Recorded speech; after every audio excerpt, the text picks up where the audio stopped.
Well, hey everybody, welcome back to the channel. Jess here, LJM Farming Outdoors.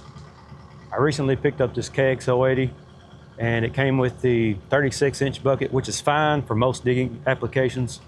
However, for doing just basic trenching, running small water lines, it's a little bit overkill.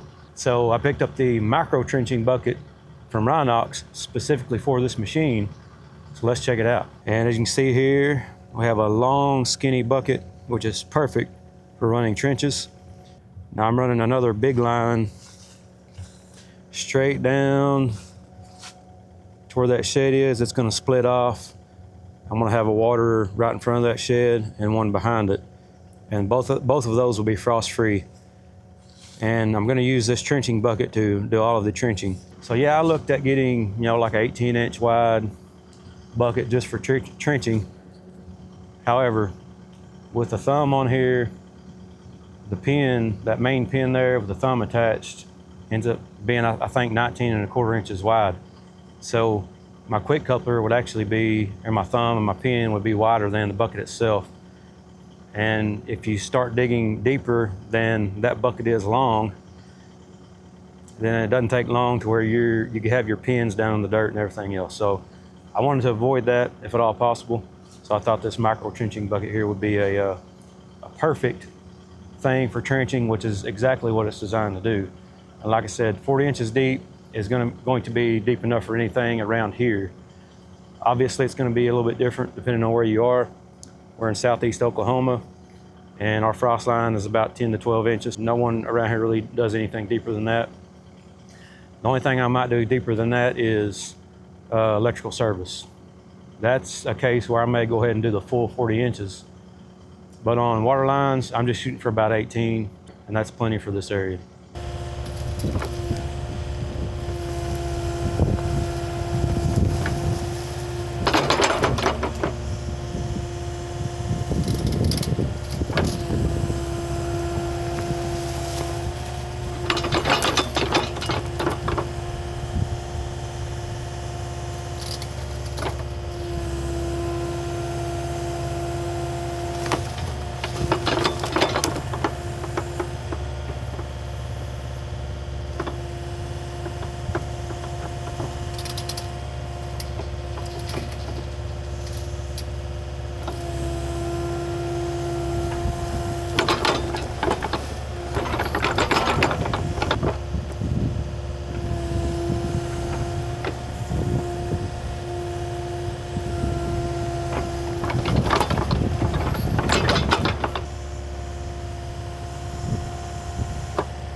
And like I said, I have used it just a small amount. I'm still getting used to it. There is a little bit of a technique, but it's not much. It's really similar to what you would normally do if you were doing trenching. And you can see that in this sticky clay here, we've had a lot of rain. This clay is pretty sticky now, and it does tend to fill up the bucket, but that doesn't stop the effectiveness of it. You just keep using it and it'll just keep pushing that dirt out of the trench, no problem.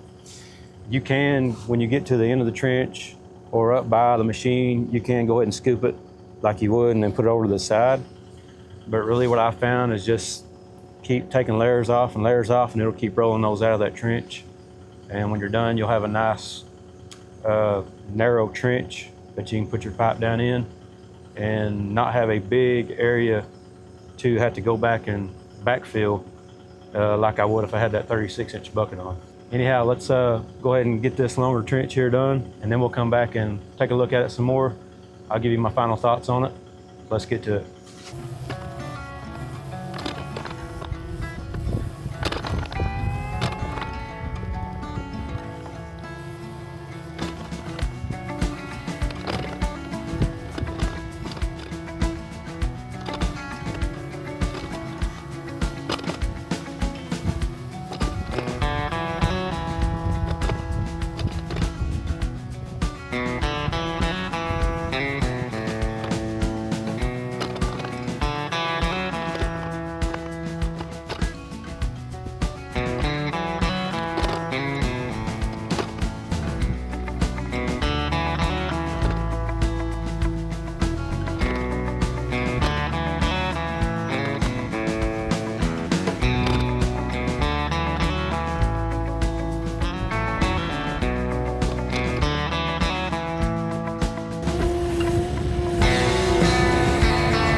there is some quick trenching with the Rhinox micro trenching bucket on the KX080.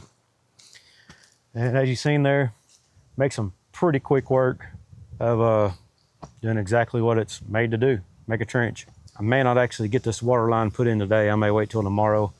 I know sometime this week it's supposed to warm up and we're supposed to have some pretty nice days, but at least I got the trench done, and I come in, put my water line in, backfill it, and be good to go. Now, like I said, I'm not making a full 40-inch deep trench here, but certainly could with that bucket. I like to take a layer off, a few layers at a time, just like you would with a normal trenching or a normal bucket if you were making a trench. Every once in a while, depending on the ground and what I was trying to do, you could just, just like it is right now, kind of straight up and down, and using your controls just like you would a normal bucket if you were making a trench. Try to keep that bucket in that position as you pull the stick to you. And just like a regular bucket, you're pulling your stick in, you're booming up, and you're operating your curl at the same time to keep that bucket in that upright position. And you just continue to do that with each pass, and most of it will pull up and just spill over, like I said, onto the ground and clean that trench out. And sometimes if I'd get up close to the excavator, I would actually curl in more and then back out a little bit, just like you would a normal bucket, and then lift that up and kind of use this big side here of the trenching bucket to push some of that material over on top of the ground. Hopefully you kind of seen some of that. I don't know if I caught any of that on camera, but yeah, it just depends on, you just have to read the situation. And just like a normal bucket, if you're making a trench, you operate this bucket pretty much the same way. The good thing about this bucket is just the width. You have that width there. Like I said, 6 inches inside, something like that. Let me make sure. I know what it says on paper on the website, but sometimes it's good to show you guys on camera because people are just curious. So inside is actually 5 1/4. Outside to outside is about 6 1/2. And it's that way from top all the way to the tip. I was trying to shoot for this second hole right here. You have these holes. I was kind of using those as a gauge. So the first hole here, as this bucket sits right now, the bottom of that hole is about 12 inches. And the middle of that second hole is about 18. I was shooting for somewhere around here, so about 18 inches.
As you can see there, working on getting my power to this little shed now. And in most cases, this should be at least 36 inches deep. That's kind of what I was shooting for. I was able to get a little bit deeper than that in some areas, but 36 was kind of my minimum. And most of this is gonna be a little bit more than that. But so I had to take this all the way up there, cross a little fence there. I gotta go back and do a little handwork there by the fence. And went up to, probably can't see it, there's a shop right here, a little well house here. And on the other side of that well house is a pole that has a meter and a breaker box on it. So that's where I'm running this up to. End up being, I think when I stepped it off, 320 feet, somewhere around there.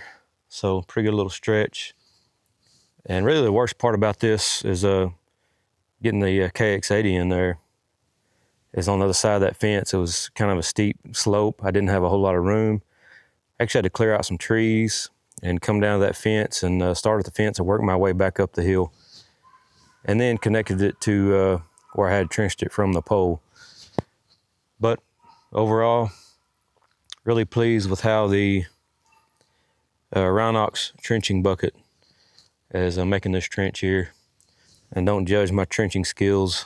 All of this is sort of uneven ground, and I was trying to keep it as straight as I could and kind of keep it in line with the side of this building. I knew I had to come pretty close to this building, as close as I could. So I had one of my excavator tracks there close to the building. And there's a water, I'm gonna have a freeze-proof water right here where this riser is. So I had to come in between this building and this riser with the excavator. But worked great. And so now, see, got my trench here, change the direction there, and I'll bring it right up into the side of my little feed room here in the shed, and that'll be done.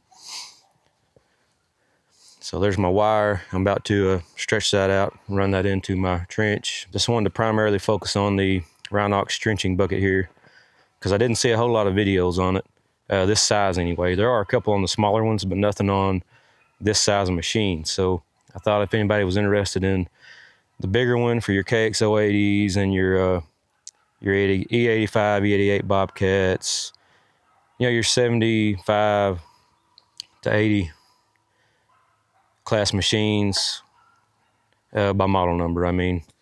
So that's gonna be your 8 to 10 ton machine, somewhere around there. Then this is the bucket that you would be getting. Obviously you would have a different attachment mount on the top, and they pretty much have everything you can think of. This is the manual Kubota quick attach, and no problem hooking that up. So they have their attachment template perfect there, good to go.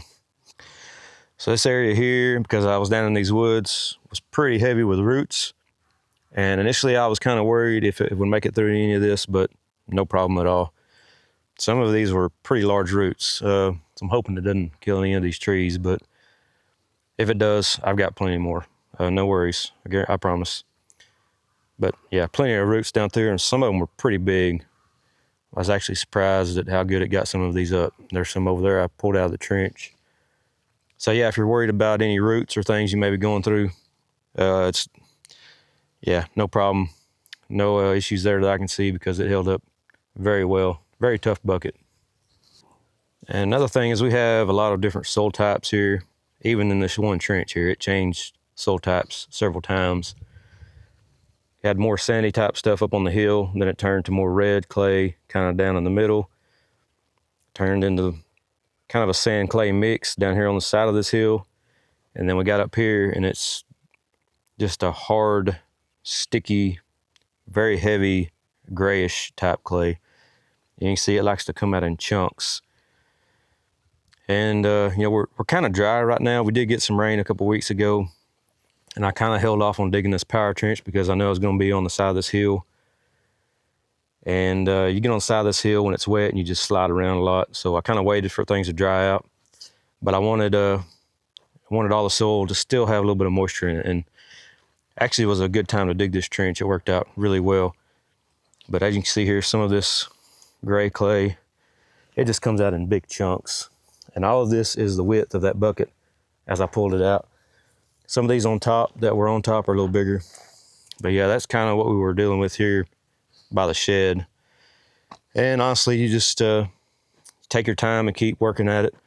And that bucket has no problem taking care of all this type of dirt, you know, no matter what it is. So yeah, see there, I'm 37 to the bottom of that base plate. And you actually end up getting a little bit deeper than that because, so here's my 40 marker, here my thumb is. In most cases, I was going down and touching the bottom of this pin at the top of the trench, or this, you know, this boss here, this pin boss. So I was, you know, getting around that 40-inch mark.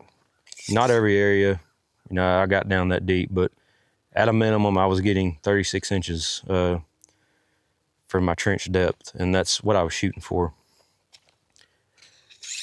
And mostly that is because this is a power trench. You know, I'm gonna be running 220 volt power down to here because of my distance. 220 is gonna be a better fit for this distance. If it wasn't that far, I probably would just went 120. You know, a higher amp 120 circuit, but I'm running 220, and running power like that, I want to get as deep as I can. Most of my water lines, like I mentioned earlier, are going to be in the 18-inch range. That's kind of what I shoot for in water lines. And you can see here my wear marks that I have on this. That's probably about where my water lines, the depth of my water lines were. And just to kind of measure that, yeah, you know, 17, 18 inches, somewhere around there, depending on the angle of the bucket. And that's something else too. The more you dig with it, the more you kind of learn how to be most efficient with it. So yeah, actually really happy with the Rhinox trenching bucket. It has worked exactly how I envisioned it, you know, when I was looking at it, wanting to order it. And, you know, it's really, for one thing, that's making a trench, but a 36-inch bucket came with this machine. So I don't want to necessarily make a 36-inch wide trench, 36-inch deep, just to bury a 3/4 or 1-inch water line, or even in this case, I'm going to be doing a 4-conductor direct burial. It doesn't take that much of a trench. So why dig up and disturb all that dirt when I can get this bucket, make that deep trench plenty wide enough to get my utility down in there to the bottom where I want it. I can come back and cover it up and I have less dirt disturbed. So yeah, this bucket worked great. No affiliation with Rhinox at this point, but really happy with their product and the trenching bucket. They do have some other buckets I'm looking at, primarily like a ditching or clean out bucket, maybe even their tilt bucket. But that'll be further down in the future. I'm not quite ready for any of that yet, and some of those are pretty pricey. So this is gonna work good for now. Good price point on this bucket. Does exactly what I want it to do. And yeah, check them out if you're in the market for a trenching bucket for one of these bigger machines. Thank y'all for watching. We'll see you on the next one.